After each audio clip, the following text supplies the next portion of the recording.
Hey everyone, welcome back to the channel and welcome to Season 2, Week 38 of the DC Sports Digest. Another busy week in DC Sports, and unfortunately we have to talk about some firings this week. So without further ado, let's just get started. Starting with the Nationals, they lost the Red Sox and Cardinals series as well as the first game of the Brewers series, only winning one game this week, bringing them to a 38-56 record, which is still last place in the NL East. Unfortunately, a lot of injury news to talk about first. Mason Thompson, Shinsuke Gasawara, I think, came back to the team after some injuries. I'm not sure they play, but they're at least back at the team now. Keibert Ruiz is back on the 7-day IL. Drew Milas is recalled. And Trevor Williams has a more severe injury in the 60-day IL with a UCL tear. He definitely got surgery for that.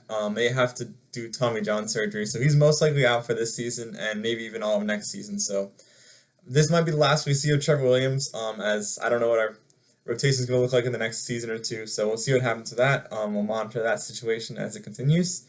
Congratulations to James Wood and Mackenzie Gore for making the All-Star game as reserves. Obviously, we're going to see James Wood in the Home Run Derby as well, so that would be great to see some of our Nationals in the All-Star game at least. Now to talk about our firings. The owners, fired Dave Martinez and Mike Rizzo, and you can see their new replacements here. I think it was probably time for Dave Martinez. Mike Rizzo is a little more contentious, but I think with this firing and the other firing I'll get to later, I think the main thing is really the ownership that doesn't have the willingness to spend or win. So that's really the next issue, is trying to fix ownership, but obviously that's up to the owners if they want to sell the team or not. But yeah, I think that's really the main issue. But maybe this will get something done. But it doesn't really mean much for this year. We also signed reliever Luis Garcia, not to be confused with Luis Garcia Jr. They're different people. But yeah, coming up this week we have the end of the Brewers series, and then we have the MLB draft, which is another interesting reason to talk about the general manager firing, because the new general manager Mike DeBartolo is going to have to pick number one and hopefully make the right choice there. He's been with the organization. He's been an assistant, so he's been working on it. But I guess there's a little more pressure as you're the main guy. But yeah, that's the number one pick in the draft. So I don't know how much I'm going to cover the draft, but definitely will cover who they pick number one. Because obviously the number one pick is pretty important, and hopefully will be a great player for us. And then we have the home run derby. We can watch James Wood. And the All-Star game, and then the first game of the Padres series before next week. So a lot going on for the Nats, even if it's not many games. That's all I have for the Nationals. On the Wizards, a lot to talk about with them as well. They traded two second rounders to the Rockets for Cam Whitmore, which is honestly a steal. This guy has a lot of upside.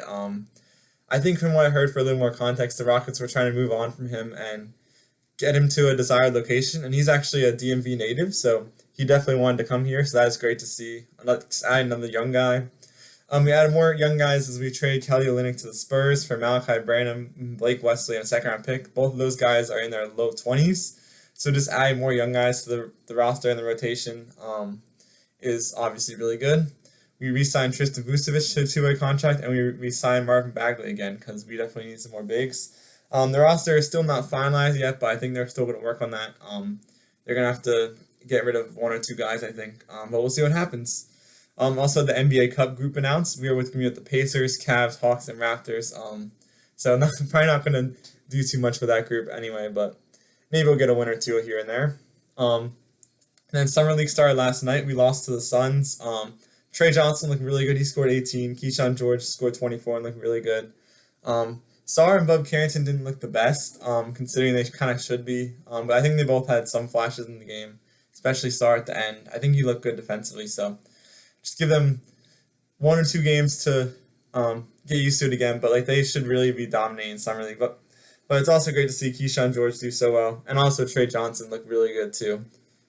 And coming up this week, we have more Summer League games against the Nets, 76ers, and Jazz. That's all that's scheduled for now. I don't know if what will happen with playoffs or anything in the Summer League or the championship. So we'll see what happens with that. But for now, we have 3 more Summer League games this week. That's all I got for the Wizards. On to the Cavs, just 2 small signings. Really haven't done too much this free agency period. I think I've heard they wanted to do a little more, but just couldn't get a big deal done. But they signed Hendrix Lapierre to a 1-year contract, and also signed Sheldon Rimpal from the KHL in Russia to a 1-year, 2-way contract. Seem to be doing really good there, so maybe that will translate at least in Hershey or maybe in Washington. That's all I have for the Caps. On to the Commanders, they revealed the new Super Bowl era alternate jerseys. Those will be worn weeks 9, 13, and 17. Week 17 against the Cowboys will be really cool to see those jerseys, and you can see them below. They look like really like the old like Super Bowl era jerseys, as they said. I think they look really cool. I like the stripes in the helmet. Having the white stripes is really adds to the gold, and just the overall jersey is just really cool. I really like these. And yeah, I think they're gonna be great additions. They could potentially be our full-time jerseys starting next year, I think. So we'll see what happens with that. Yeah, that's all I have for that. Rookies will report to training camp this week, July 18th. Then the veterans will report, I think, July 22nd, and the first practice will be July 23rd. So we're getting closer and closer to the season starting as training camp will be getting underway soon. That's all I have for the Commanders.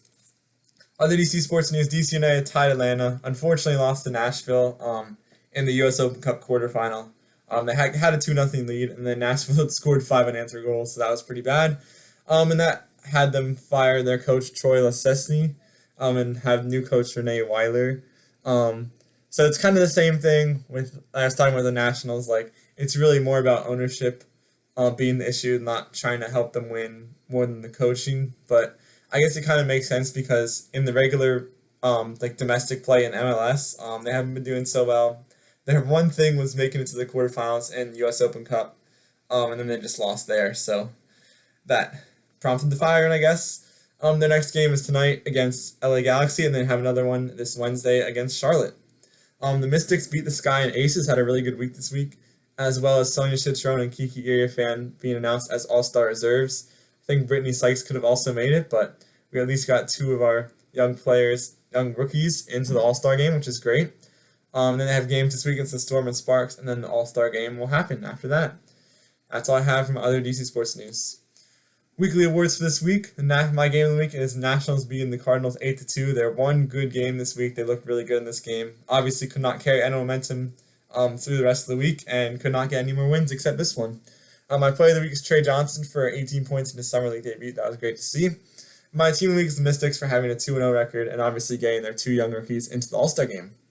That's all I have for this video. Just a couple quick announcements. My new short form video is out now, showing off my favorite in-person DC sports moments from all my game vlogs. So a couple of fun moments, just some highlights. So I hope you guys enjoy that. Thanks to everyone who watched it already. And then my State of DC Sports 2 will probably be coming out this week. Hopefully middle of the week I will get this video out and show off who I think has the best future in DC sports. And yeah, that's all I have in this video. So check out the Instagram. And thanks for watching. Like and subscribe. See you in the next one. Bye.